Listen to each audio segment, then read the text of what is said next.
Of course, you're all very familiar with decay and what that means, and as you know, as you go to the right on this scale, you're getting to more oxygen-permeable materials. And this graph really captures the compromise that was in the market when we started developing MyDay. You had soft hydrogel materials, which a lot of people were in, but the issue of extremely low oxygen permeability. And of course, all contact lens manufacturers knew the importance of a higher oxygen lens. And that's why everybody worked on creating a higher oxygen permeability lens. Now, of course, when we started developing, there was just this orange guy here. You can see that what happens, and this is what this line represents, as you start adding silicone into the contact lens to make it more breathable, it has the byproduct of making the contact lens stiffer. So this trade-off of having to trade oxygen permeability for softness has been something that was going on. And with MyDay, in what I'll explain later, we were able to break through that compromise and really create a new material space where we could be both soft, like a hydrogel, but bring the silicone hydrogel advantages of excellent handling, as well as excellent oxygen permeability. And so how did we do it? Of course, I like to talk about the chemistry. That's my favorite subject, and a big part of the technological breakthrough was the silicone chemistry and formulation, and that's what we call smart silicone. So that's what I'll be talking about a lot. But I do want to point out that the engineers had a big part in bringing this to a one-day modality. Because of course, to make a one-day lens, you have to make between 40 to 60,000 lenses per hour. Okay, so this is not only a chemistry marvel, this is also an engineering marvel. But I don't know enough about engineering to speak intelligently about how they did it, so we just have to stick with the chemistry story. Now, one thing we didn't change, and Joe talked about this a little bit, is the lens design, right? It has the same aspheric optics that people really like in bioaffinity sphere for excellent visual acuity, and we kept a rounded edge design that we have across most of our portfolio. Okay, so a lot of people think chemists are pretty clever people. So some of you in the audience may be saying, how come it took so long for all these contact lens companies with all their chemists to solve this problem of silicone and wettable material together? Right? Why did this take so long to sort out? And my boss at R&D is a very optimistic guy, so he calls this a key technical partnership. Right? You need the silicone for breathability and the hydrophilic or water-loving components to give wettability and comfort on the eye. I tend to be more a pragmatist, so I call this a formulation chemist's nightmare. Right? So this was my first day at CooperVision right here. So I've actually gotten younger as I've worked longer at CooperVision, and we've gotten better at silicone chemistry. I've actually gained hair. And so the problem is that silicone and wettable materials don't like each other, right? And those of you that have been in the industry a long time know that. That's why so many of the early lenses had to be coated. That's why there were some wettability issues with the early silicone materials. And so, to make it real simple, it's like being at home trying to blend oil and water in your salad dressing.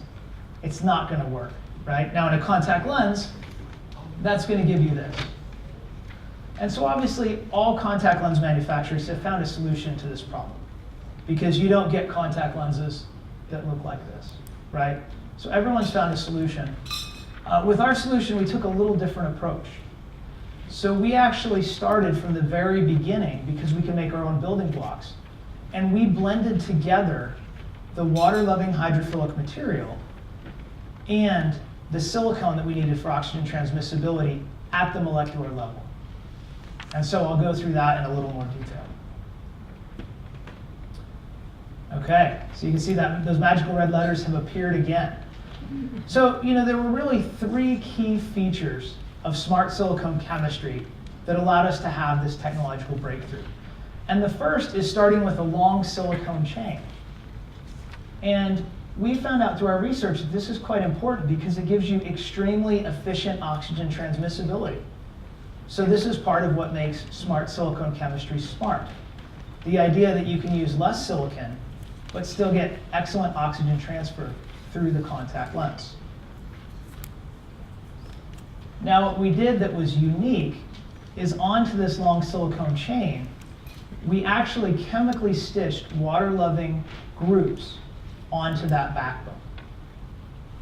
And so a really elegant way to mix oil and water would be to bind them together at the chemical level so they can't run away from each other. And that's exactly what we did with the building blocks of the MyDay lens. So these molecularly bonded hydrophilic groups enable us to bring the optimal water content to the contact lens, and they allow us to have inherent compatibility between both of the components we need for a successful silicone lens. Silicone for oxygen transmissibility, water-loving groups for natural wettability. And that's how we bring natural wettability to this contact lens as well. All right, and then the third key feature. We're getting a little more complicated here, and we're getting into chemical terms. So what makes this lens unique and enables us to have such a low modulus, which you'll remember is a measure of softness, is the low cross-link density. And so what this means is that because the molecules are inherently compatible, not only with each other, but with the other water-loving groups that we put in the contact lens, we don't have to tie them together as tightly, right? And so what does that mean? Well, you could imagine if you had a bunch of rubber bands, right, and you tied them together at multiple points, they'd become harder to stretch. If you tied them together, let's say just at the end, right, you'd still have something that was linked together, but it would be much softer and easier to stretch. So that's what we've been able to do at the molecular level because we have an inherently compatible system. And so that's great, that's really nifty chemistry, but you're probably wondering, well, what's the benefit that we saw clinically, and what's the benefit that my patient's gonna see from these features? Because at the end of the day, like Joe said, we let the eye be the decider in what's the material we're gonna bring to market. And so with long silicone chains, this enables us to have excellent oxygen transmissibility. And so you're all aware of the many benefits of a healthier silicone hydrogel material, and one of the key benefits to a patient is clearer white eyes, right? Lack of limbal hyperemia. The molecularly bonded hydrophilic groups, these are the groups I talked about, these water-loving groups that we stitched onto the silicone backbone. These give us a sustained water content, so we can have a high water content in the lens. We have water-loving materials throughout the lens, from the core to the surface. So we have the ability for water to be hydrogen bonded and to be held into place and to resist evaporation throughout the course of wear. And so, of course, that can lead to long-lasting comfort for the patient. And then finally, this low cross-link density.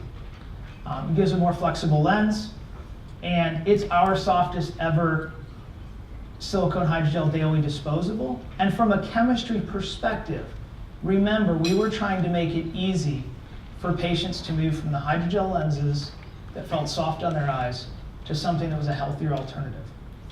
So we think this was a key part of making something that would feel soft on the eye, like a hydrogel material, to make that upgrade easy. All right, so I've taken you down to the molecular level of where we started with these unique building blocks that allowed us to have this technological breakthrough. Now I'm going to take us up a little bigger scale. So now we're looking at the nanoscopic level. So we're no longer looking at the molecular level. And so if you were able to have a really fancy microscope like some chemists, and to zoom into this contact lens at more than 10,000 times magnification, this is the structure you would see. Okay, so what you would see is silicone channels running continuously through the contact lens, and water and other water-loving groups surrounding that. Okay, and because this is so small, these features are smaller than the wavelength of light. That's why the lens appears optically clear. So these features are thousands of times, I talked about the thickness of a human hair. These features are thousands of times thinner than the thickness of your hair. So the two key differences that you can see that smart silicone chemistry enables, if you compare the MyDay lens material to, let's say, traditional chemistry used in silicone hydrogel, is first you can see that we have fewer of these silicone channels. This is because, remember, part of the smart is that we're able to use less silicon to still create a high level of oxygen transmissibility.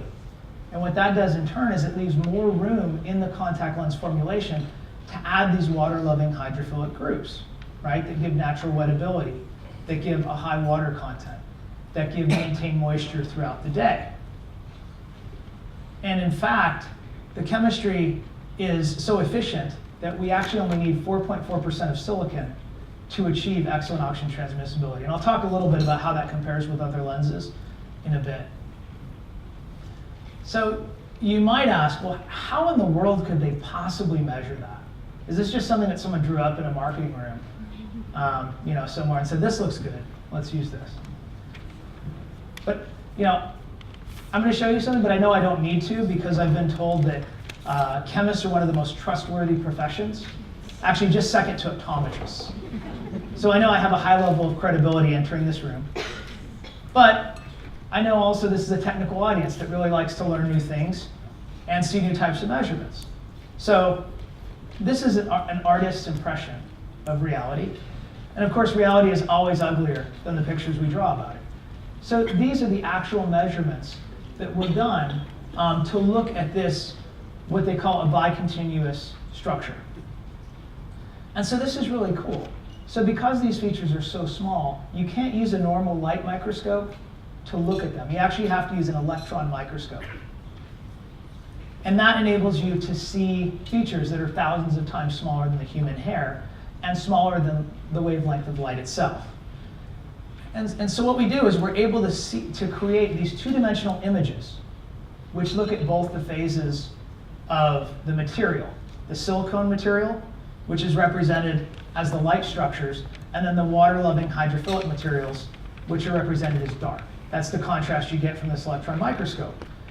And then by a technique called tomography, which is similar to CT scans, you can actually stack these images on top of each other and create a 3D image of this nanoscopic structure of the contact lens material. So pretty cool, right? And so what this allows you to see is that we have continuous silicone channels running through the contact lens. That's part of how we get efficient oxygen transmission. And of course, we have water-loving materials continuously distributed throughout the lens, right? From the core to the surface. Okay. And so what does this lead to? So we wanted to kind of quantify because you guys are really nice, but people in the United States sometimes are a little difficult. And they say, well, how smart is it? Do you have an IQ for this lens material? So we actually created an IQ. We created something called effective silicone index, which actually lets us measure how efficiently we're using the silicon that we add to the contact lens. And I know people don't like math. I don't even like math as a chemist. So we made it a very simple equation. So we simply take the decay of the oxygen, or the oxygen permeability of the contact lens, and we divide it by the percent silicon in the contact lens, which we can measure by a chemical technique. And so what this lets us do is this lets us really compare apples to apples, because of course, all contact lens materials have a different decay. So we want to be able to compare like for like. And so we can collapse this all into this number effective silicon index. And so what you can see is that the MyDay lens has the highest effective silicone index of any of the one-day silicone hydrogel materials. Okay? And so that's part of what being smart is, being able to get more oxygen transmissibility with using less silicon. And so because of that, it has the lowest silicon content of any one-day silicone hydrogel lens. But that's not what's special. It's what that efficient oxygen transmissibility allows us to do. It allows us to add more wettable materials into the contact lens formulation, giving us a higher water content, no need for coatings or adding other wetting agents. Inherent wettability from the building blocks. And then like I've talked about, you can tell this is my favorite feature, it enables us to make a contact lens material that's incredibly soft. And so the technological breakthrough is really being able to meet all the patient needs without compromising. Joe talked a lot about UV. UV protection has really become our standard for new contact lens materials. I think it should be the standard for all contact lens manufacturers for new materials. Of course, high water content, excellent oxygen transmissibility, and a very soft contact lens material. So really an unmatched combination of everything that patients need. So, we talked about innovation in the beginning, and so I want to bring us back to where we started. So the ultimate contact lens. We talked about the two biggest innovations in the last 30 years of contact lens manufacturing: one-day disposable lenses and silicone hydrogel. And now we have the ability to have those two technologies together and with a low modulus, right? To eliminate that last pushback of why people might not move into a healthier contact lens material. And of course now, we have this contact lens material for astigmats as well. So, delivering this outstanding softness for a wide range of wearers, using the next generation material that I took you through how we were able to create this from the chemical level. And we talked about high oxygen transmissibility for corneal health, UV protection, and most excitingly now in a toric with the optimized toric lens design. So it truly is everything a contact lens should be, both for sphere and for toric. And so with that, I'd like to thank you for your kind attention, and Joe and I will take any questions that you have at this time.